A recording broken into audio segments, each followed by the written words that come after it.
je vais vous faire 5 petites vidéos qui va vous parler de ce qu'on appelle la triple voie, mais dans le christianisme.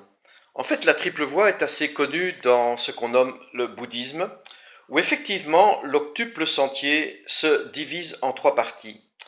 La première partie, c'est ce qu'on nomme l'éthique, qui en général est un petit peu ce qui est concentré, si vous voulez, dans ce qu'on appelle le petit véhicule. Bon, petit véhicule, c'est une façon de parler, mais disons que c'est assez accessible. C'est la voie éthique, donc c'est comment agir justement dans la vie, dans le bouddhisme.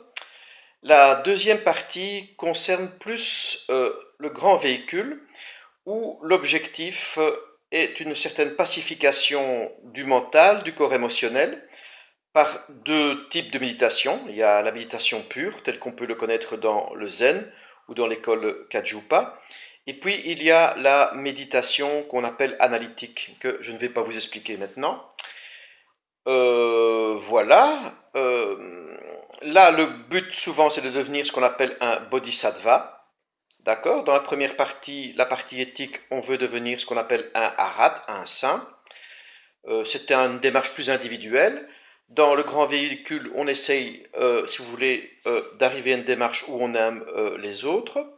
Donc on ne cherche pas rien que son salut, mais les choses sont interdépendantes. Donc on cherche aussi le salut des gens qu'on a autour de soi. Et puis on arrive dans le bouddhisme à ce qu'on appelle la grande sagesse. Donc il y a une division en 3. Le Bouddha a prêché, il a fait 3 tours de roue. Il y a une voie simple, une voie médiane et une voie compliquée. Pour employer des mots d'ésotérisme, on dirait une voie qui est, je dirais, exotérique, une voie mésotérique et une voie ésotérique qui correspond là au véhicule de diamant. Donc le petit véhicule, le grand véhicule, le véhicule de diamant. Dans le véhicule de diamant, le but c'est de devenir un Bouddha en une seule vie, cette vie-ci, afin de ne pas se réincarner et d'acquérir ce qu'on appelle les vertus des 5 Bouddhas vainqueurs. Donc les 5 Bouddhas vainqueurs que je vais vous expliquer. Si vous obtenez ça et que vous le pratiquez dans la vie quotidienne, progressivement, votre graine de bouddhaïté va grandir et vous devenez un Bouddha.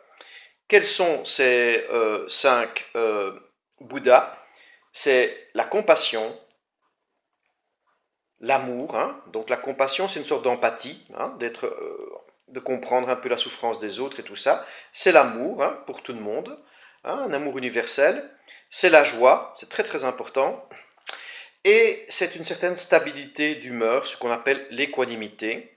Puis il y a un état très profond, que je ne vais pas expliquer maintenant non plus, je l'expliquerai par le christianisme.